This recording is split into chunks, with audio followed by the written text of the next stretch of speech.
আসছে, স্বেচ্ছাসেবকরা আসছে, স্বেচ্ছাসেবকরা আসছে, রাজপথ কাঁপছে, রাজপথ কাঁপছে, স্বেচ্ছাসেবকরা আসছে,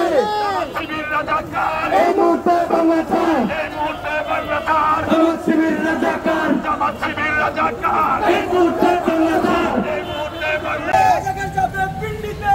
রাজাকার যায় দিল্লিতে, স্বৈরাচার গেছে দিল্লিতে, রাজাকার যাবে পিন্ডিতে, রাজাকার যাবে পিন্ডিতে,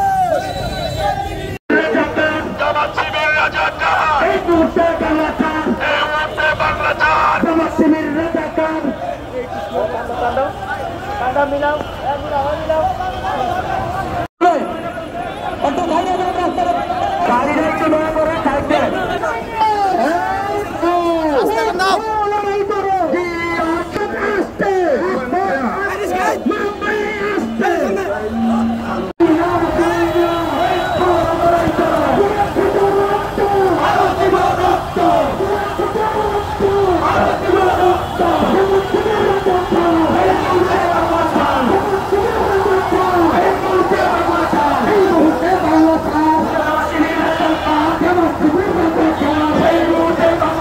গত 16টি বছর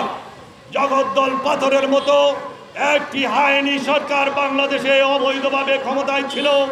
জুলাই আগস্টের ছাত্র জনতার বিপ্লবের মধ্য দিয়ে এই ফ্যাসিবাদী শেখ হাসিনাকে বাংলাদেশের মসনদ থেকে পালিয়ে যেতে বাধ্য করা হয়েছিল। আজকে এই ছাত্র জনতার রক্তের বিনিময়ে যে পরিবেশ আমরা পেয়েছি,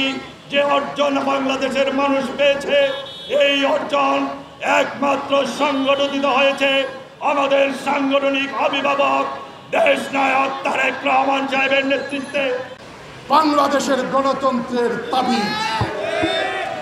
খালেদা জিয়াকে নিয়ে যদি কটূক্তি করা হয়, জিয়াউর রহমানকে নিয়ে যদি কোনো ধরনের বাজে কর্মকাণ্ড করা হয়,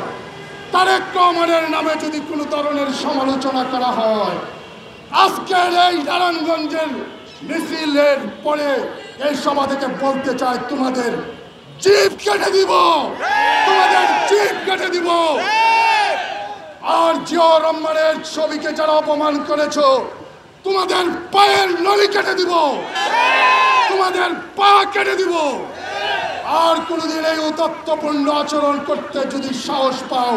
তাহলে তোমাদেরকে বাংলাদেশের মাটি থেকে এই খুনি হাসিনার মতো ভারতে যাবে পালিয়েছে, তোমাদেরকেও পাকিস্তান পাঠিয়ে দিব। জামাত শিবির রাজাকারের এই বাংলাদেশের ডাইনে পিন্ডি নয়, ভারত নয়, এদেশ আমার বাংলাদেশ, এদেশ আমার বাংলাদেশ, তারেক রহমানের বাংলাদেশ, খালেদা জিয়ার বাংলাদেশ।